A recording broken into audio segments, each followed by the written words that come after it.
우리 말씀 보겠습니다. 야고보서 1장 12절부터 18절까지 말씀입니다. 야고보서 1장 12절부터 우리 18절까지 말씀, 우리 한 절씩 같이 교독하도록 하겠습니다. 제가 먼저 말씀 읽습니다. 시험을 참는 자는 복이 있나니 이는 시련을 견디어낸 자가 주께서 자기를 사랑하는 자들에게 약속하신 생명의 면류관을 얻을 것이기 때문이라.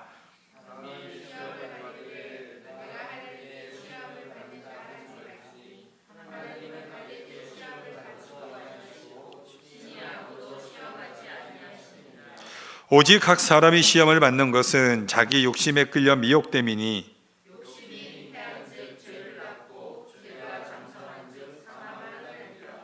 내 사랑하는 형제들아 속지 말라.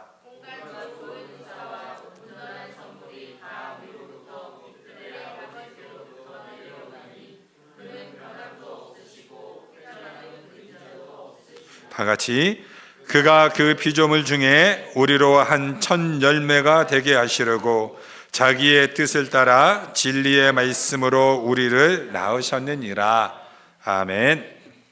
시험을 참는 자는 복이 있나니 라는 제목으로 하나님 말씀 증거합니다. 우리 12절 첫 구절이 시험을 참는 자는 복이 있다라고 그렇게 시작을 하고 있습니다. 꼭 산상설교의 팔복에 들어가는 그런 말씀과 비슷합니다. 야고보는 우리가 읽은 오늘 12절부터 이 18절의 이 말씀을 통하여서 시험과 유혹에 대해서 분별해야 된다, 구별할 줄 알고 분별할 줄 알아야 됨을 가르치고 있습니다. 우리가 오늘 이 본문을 이해하기 위해서는 중요한 헬라어 단어를 우리가 하나 기억을 해야 됩니다. 그게 페이라스모스라는 이 헬라어 단어입니다. 이 페이라스모스는 헬라어에서 유일하게 한 단어가 두 가지의 뜻을 가지고 있습니다. 첫 번째는 시험이라는 뜻을 가지고 있고 또 하나는 유혹이라는 뜻을 가지고 있습니다. 그래서 오늘 12절에서 18절에 똑같은 이 시험이라는 단어가 등장하지만 이게 이 페이라스모스가 시험이라고 할 때는 하나님의 테스트를 말하는 것이고 또 이 똑같은 이 단어를 유혹으로 번역을 하기도 합니다. 어쩔 때 시험이라고 테스트라고 번역을 하고 어쩔 때는 템테이션, 유혹이라고 번역을 하는가? 이것이 누구로부터 오는가입니다. 그러니까 누구로부터 오는가에 따라서, 그러니까 출처에 따라서 이것을 시험이라고 해석을 하기도 하고 유혹이라고 해석을 하기도 합니다. 즉 하나님으로부터 오는 이 단어에서는 테스트라는 단어를 사용하고 마귀로부터 올 때는 이것을 템테이션, 유혹이라고 사용을 합니다. 그러니까 오늘 이 구절을 읽었을 때 어느 구절은 하나님으로부터 오는 구절이고 어느 구절부터는 마귀로부터 오는 구절로 인해서 똑같은 한국어 단어 성경에서는 시험이라고 하지만 이것을 우리가 하나님이 우리를 연단시키는 테스트로 읽을 것이냐 아니면 마귀가 우리에게 주는 유혹으로 읽을 것이냐에 대한 그런 해석을 할 수가 있습니다.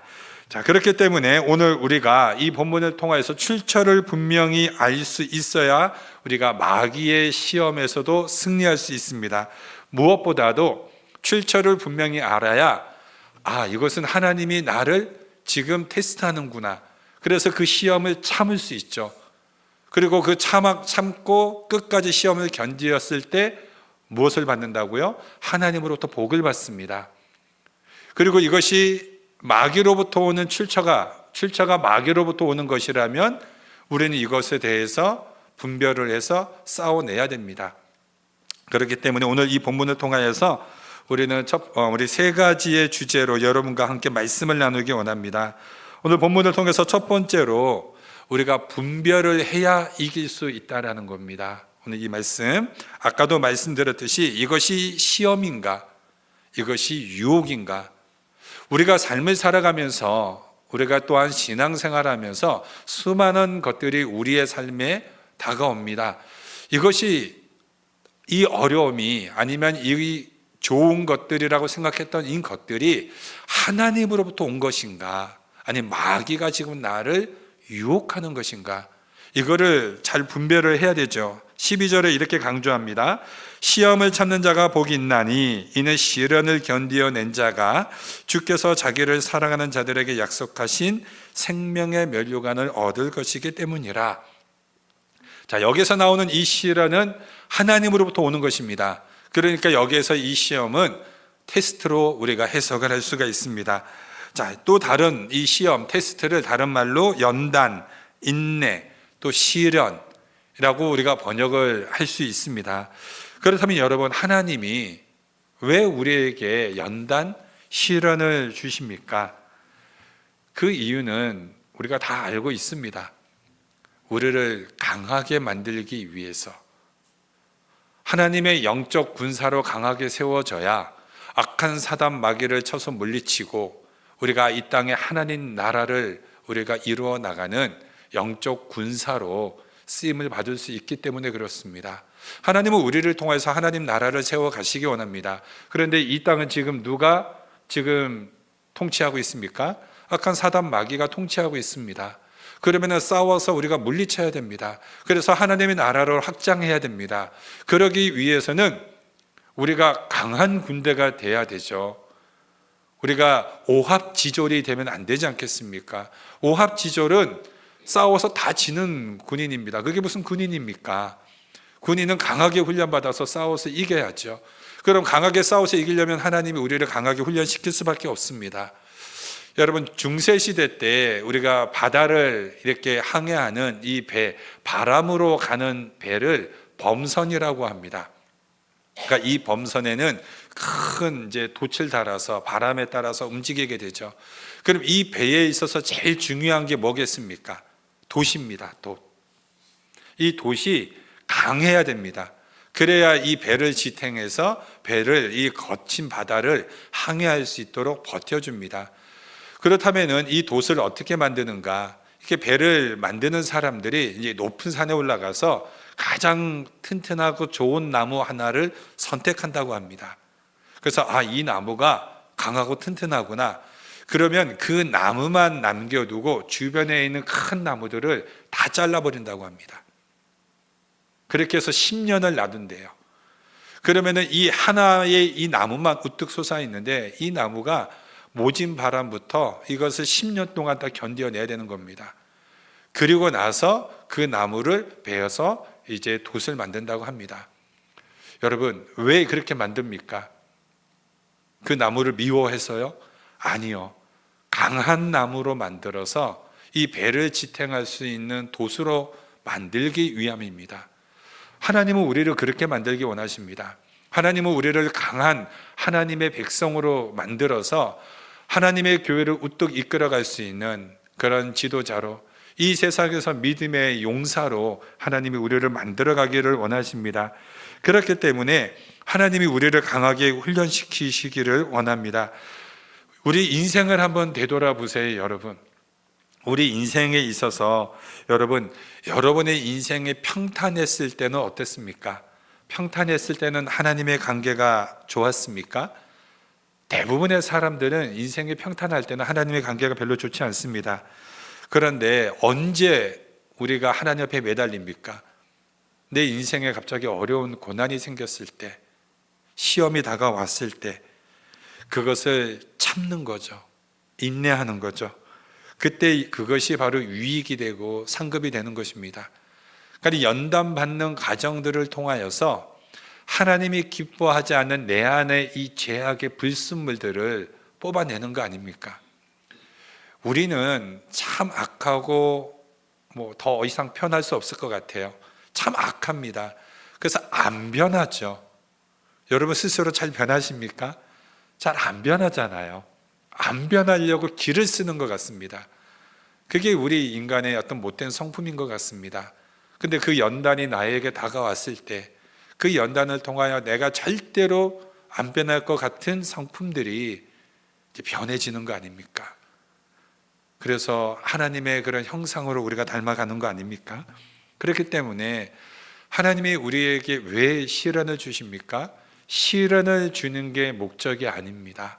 시련은 과정입니다. 그럼 목적은 뭡니까?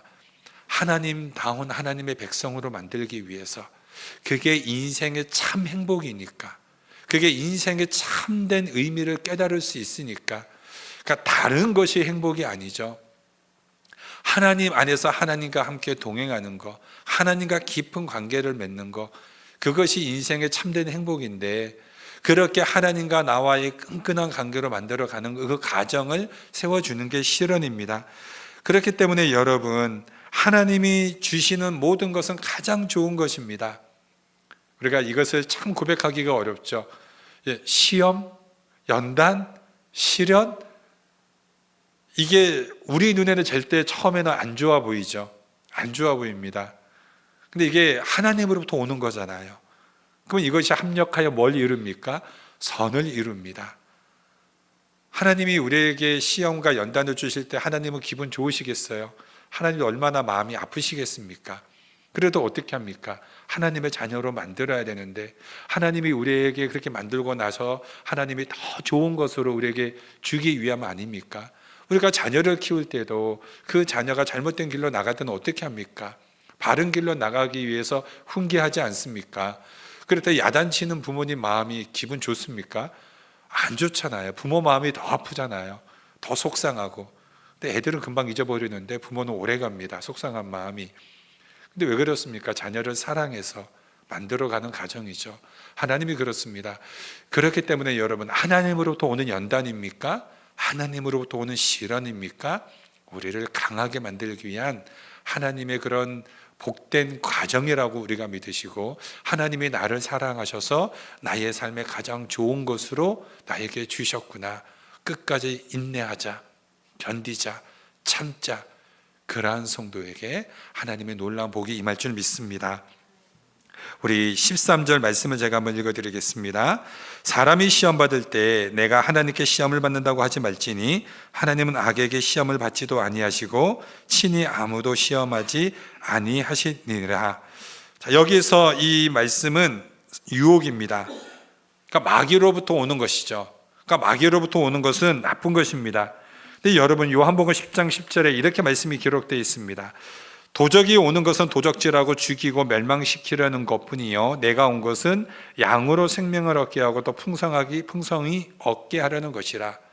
그러니까는 하나님으로부터 오는 것은 우리에게 생명을 주고 또 풍성하게 얻기 위함이고, 마귀로부터 오는 것은 무엇하는 거라고요? 도적질하고 죽이고 멸망시키는 거라고요. 그러니까 마귀로부터 오는 건 악한 것입니다. 출처가 중요합니다. 누구로부터 오는가? 이것을 우리가 분별할 수 있어야 됩니다. 그러니까 내 삶에 있어서 이것이 지금 하나님의 연단인가? 시련인가? 아니면 마귀의 지금 유혹인가? 이것을 분별을 해야 되는데, 그럼 분별은 또 어떻게 해야 됩니까? 또 이게 중요하죠. 그럼 분별은 어떻게 합니까? 야고보가 얘기하죠. 지혜를 구하라. 지혜를 구하면 꾸짖지 아니하시고 후히 주신다. 지혜로부터 여러분 분별이 생깁니다. 여러분, 공부를 많이 하면 지식을 얻죠. 지식이 지혜로운 거 아닙니다. 여러분, 하나님으로부터 오는 지혜를 얻으셔야 됩니다. 이 지혜가 있어야 인생에서 참된 승리를 할 수 있습니다. 우리가 사람들을 우리 통해서도 우리가 얼마나 많은 사람들을 만납니까? 그러니까 사람들과 말을 할 때도 잘 들어야 돼요. 그 출처를 알아야 됩니다. 이 말들이 누구로부터 왔는가? 이게 사람으로부터 왔는가? 아니면 하나님으로부터 하나님이 저 사람의 입술을 사용하는가? 그런 것들을 우리가 구별할 수 있어야 됩니다. 사람들이 어떤 말들을 하게 될 때는 그 의도가 무엇인지를 우리가 잘 파악해야 됩니다. 그 생각이 자신의 생각이나 자신이 친한 사람들 몇몇 사람들을 좋게 하기 위한 의도인지, 아니면 그 생각을 주신 분이, 그 말을 주신 분이 하나님이신지를 우리가 분별할 수 있어야 되죠. 우리 교회 사역도 마찬가지입니다. 특별히 우리 교회 지도자들, 교회 중직자들은 누구보다 하나님 앞에 기도하면서 분별력이 있어야 돼요. 우리가 교회 일을 하다 보면 많은 말들을 듣습니다. 그런 말들을 들을 때 이게 하나님으로부터 오는 말들이냐, 아니면 사람들부터 오는 개인적인 그런 욕심이냐, 이것에 대해서 우리가 분별을 할 수 있어야 됩니다. 그렇기 때문에 중직자들은 누구보다 더 많이 기도로 깨어 있어야 됩니다. 왜냐하면 그런 지혜가 사라지고 분별력이 사라지면 교회가 어려움이 생기기 때문에 그렇습니다.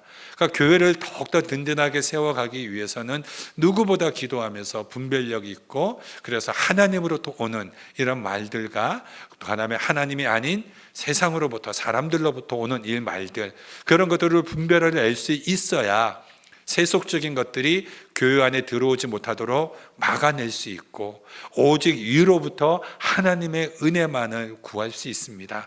그래야 그 교회가 든든하게 세워줄 수 있습니다.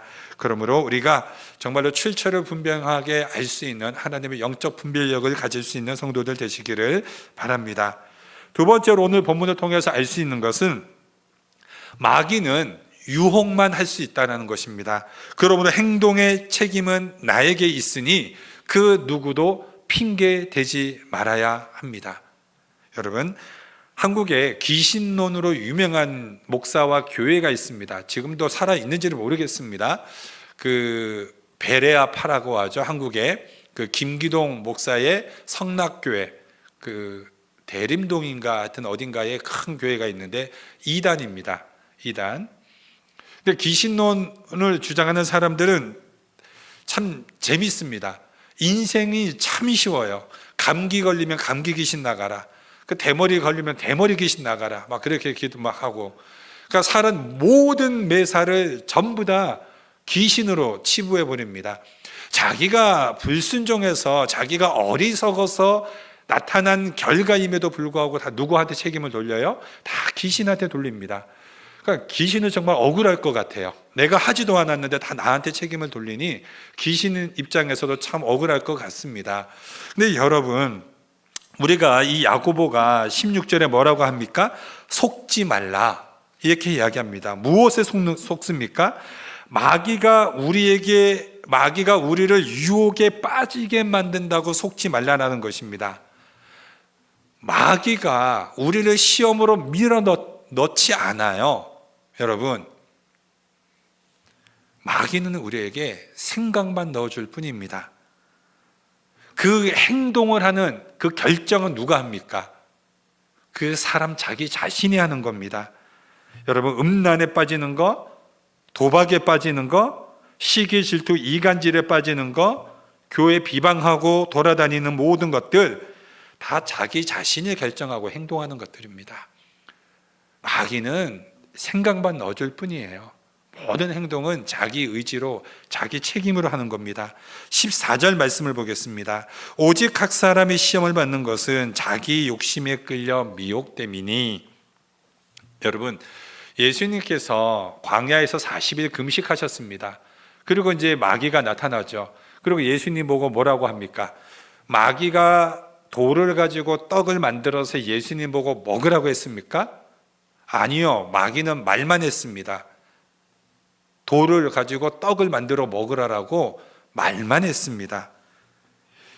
그렇기 때문에 여러분, 그 행동의 책임은 나에게 있다라는 것이에요. 근데 예수님은 이 마귀의 말을 듣고 떡을 만들었습니까? 아니요. 예수님은 오히려 하나님의 백성들은 하나님의 말씀으로 산다고 하면서 마귀를 물리쳐버렸죠. 예수님은 마귀의 말에 행동하지 않으셨습니다. 우리가 잘 아는 선악과의 문제, 마귀는 하와에게 생각만 줬을 뿐입니다. 누가 따먹었습니까? 마귀가 따가지고 하와에게 억지로 입에 막 집어넣었나요? 그래서 하와가 억지로 마지못해 먹었습니까? 아니요.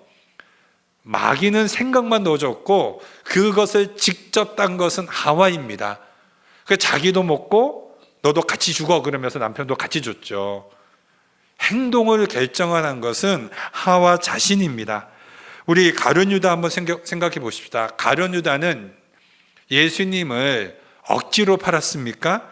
요한복음 13장 2절에 어떻게 기록되어 있냐면, 마귀가 벌써 시몬의 아들 가룟 유다의 마음에 예수를 팔려는 생각을 넣었더니, 그러니까 마귀는 가룟 유다에게 생각만 넣어줬을 뿐입니다. 근데 가룟 유다에게는 뭐가 있었습니까? 돈 욕심이 있었거든요. 돈 욕심이 있는 거를 마귀가 알았죠. 알았기 때문에 그 마귀에게 생각만 넣어줬습니다. 그러니까 마귀는 저 사람의 욕심이 뭔지, 저 사람의 약점이 뭔지, 뭘 걸면 넘어질지를 기가 막히게 압니다. 그러니까 그거에 대한 생각만 넣어줘요.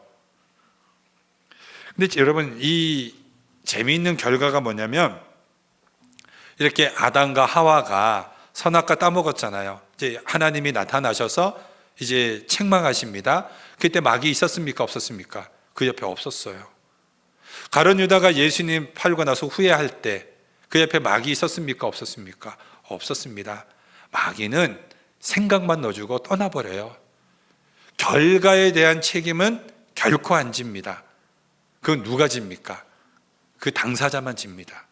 그 자기 자신만 질 뿐이에요. 그렇기 때문에 여러분 기억하십시오. 결과가 나올 때 마귀는 숨어버린다는 거예요. 그렇기 때문에 우리는 이 마귀의 패턴을 잘 이해하셔야 돼요. 마귀의 패턴을. 그럼 오늘날 마귀는 어리석은 방법을 사용하지 않습니다. 우리에게 막 고난을 주지 않아요. 그 C.S. 루이스가 그 쓴 책이죠. 그 스크루테이트 하여튼 제가 정확하게 하여튼 그 내용 아시죠? 거기에 나오는 편지 보면은 이게 그 스크루테이트 같은 걔가 마귀의 조카 아닙니까? 마귀의 조카에게 뭐라고 당부합니까? 너 절대 크리스찬들에게 고난 주지 마라. 고난 주면은 다 하나님께로 돌아간다. 내가 다 해봤는데 안 된다. 그러니까 뭐 하라는 거예요? 막 잘하라고. 교회 열심히 다니고 신앙생활 열심히 하고 다 잘하라고. 그런데 지금 말고 조금 있다가 먼저 네가 하고 싶은 거 먼저 하고 그거는 다음에 다 하고 난 다음에 하라고. 그렇게 순서로 바꿔준다라는 거죠. 그러니까 다 무너지는 거죠. 오늘날 여러분, 우리 사람들은 이 정신적인 유혹에도 잘 넘어갑니다. 그렇기 때문에 우리들이 살아가면서 갑자기 우리 인생의 일이 잘 풀립니까? 여러분 조심하셔야 돼요. 그럴 때 갑자기 내 인생이 형통할 때 조심하셔야 됩니다. 저는 우리 모든 성도님들이 여러분의 인생이 형통했으면 좋겠습니다. 그런데 더 중요한 것은 형통함에도 불구하고 하나님께 엎드려 나가는 이 신앙에는 변함이 없기를 바라요. 내가 좀 잘 풀린다고 하나님께 잊어버리고 기도도 안 하고 어려울 때만 기도하고 잘 풀리면 기도도 안 하고 예배도 제대로 안 드리고 하나님하고 멀리 가고 그러면 그 형통은 복이 아니죠. 그건 저주입니다. 정말로 신앙이 멋진 사람은 어려울 때나 형통할 때나 변함이 없는 사람입니다. 그렇기 때문에 여러분 우리가 한번 다윗을 생각해 보세요. 다윗의 인생에 있어서 다윗은 광야에서 도망자로 10년을 살아갑니다. 다윗이 도망자로 10년을 살아갈 때 다윗의 인생이 어떻습니까? 그가 시편을 가장 많이 썼을 때가 언제입니까? 광야로 도망자로 살았을 때입니다. 그가 하나님 앞에서 가장 많이 울부짖고 기도하였고 가장 많은 시를 써서 하나님께 고백하였고 찬송하였고 예배했습니다.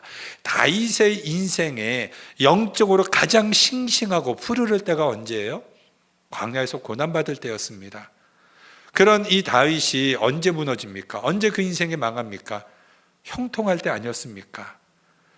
그러니까 형통하니까는 기도도 안 합니다. 형통하니까 하나님의 말씀하고도 멀어집니다. 게을러지죠. 여러분 게으름도 죄예요. 절대 게으름 그거 뭐 삶의 습관 아닙니다. 우리 예수 믿는 사람 게으르면 안 돼요. 욕심이 잉태한즉 죄를 낳는다고 그랬는데 욕심이 잉태가 되면 똥배가 나와요. 게을러서. 그러니까 우리가 게으른 것도 죄라는 것을 기억하시고 여러분 이 다윗이 형통할 때 그의 신앙을 잘 관리하지 못했어요. 그래서 그가 그 인생이 무너진 것입니다. 그러니까 우리는 자녀의 형통을 위해서 기도해야 되죠. 우리가 가정의 형통을 위해서 당연히 기도해야 됩니다. 그러면서 무엇을 기도해야 되냐면 우리 자녀들이 고난 가운데 있다 할지라도 그 인생의 형통 가운데 있다 할지라도 하나님의 중심은 변하지 않게 해달라고 기도해야 됩니다. 여러분 누가 예배 나옵니까? 고난 가운데 하나님 앞에 엎드린다라는 것을 기억하시고 형통 이후에도 우리가 믿음을 유지할 수 있도록 우리가 기도해야 됩니다. 여러분 우리가 바빠도 하나님을 잊어버리면 안 돼요. 바빠도 하나님 앞에 나와야 됩니다. 그런데 내가 바빠서 하나님의 일을 할 수 없다? 내가 너무 바빠가지고 일이 너무 잘 돼서 하나님 앞에 예배를 드릴 수 없다? 그거 망하는 겁니다. 그렇다고 그 일이 망하게 해달라고 할 수는 없고, 우리가 그런 기도는 할 수는 없지만, 우리가 그러면은 적당히 바빠야죠. 내 스스로 적당히 바빠서 하나님께 예배도 못 나올 정도까지 바쁘다면은 그게 복입니까? 그거는 저주입니다, 여러분. 그러니까 우리가 바쁠수록 기도하고 바쁠수록 예배하고 우리가 그렇게 해야 됩니다. 우리 안에 자꾸 마귀는 욕심을 넣어줍니다. 생각을 넣어줘요. 욕심의 생각을. 그러니까 인간의 모든 죄의 근원은 욕심에서 나오거든요. 그 내가 어떤 일이 갑자기 잘 되면 조금 더 하고 싶은 욕심이 생기거든요. 그럴 때 마귀는 생각만 탁 넣어줘요. 야, 이번 주 일요일 날에 교회 안 가고 너 이번에 일을 하면 몇 배로 돈을 더 벌 수 있는데 이번 한 주만 빠져. 한 주 빠진다고 하늘에서 벼락이 내리는 것도 아니고 갑자기 뭐 교통사고가 나가는 것도 아니고 한 주 빠졌더니 아무 일 안 생기거든요. 그럼 이제 뭐가 생기는 겁니까? 이제 불신앙의 담력이 생겨요. 불신앙의 담력이. 예. 그러다가 인생 망한 사람 제가 많이 봤습니다. 그렇기 때문에 여러분, 우리의 이 근원의 욕심을, 내 안에 욕심이 무엇인가를 잘 봐야 돼요. 어떤 사람들이 무엇을 잘 넘어가는가, 내가 무엇을 잘 넘어가는가. 여러분, 이 어떤 사람 물질에 욕심 많은 사람 있죠. 인간 관계에서도 욕심을 부리는 사람이 있어요. 사람을 내 편으로 만들려고 하는 거. 여러분, 우리 서신서 보지 않습니까? 대표적으로 고린도 교회. 사람을 내 편으로 만들면 뭐가 만들어집니까? 교회 안에 파당 만들어져요. 파당 만들어지면 교회 깨지는 겁니다. 교회는 절대 파당이 있으면 안 돼요. 예. 파당이 있으면 다 쳐내야 돼요. 사람을 내 편으로 만들려고 하는 거, 그것도 욕심이에요. 그거 사단이 주는 생각입니다. 절대 사람을 내 편으로 만들려고 하지 마세요. 사람은 성도입니다. 하나님의 사람이에요.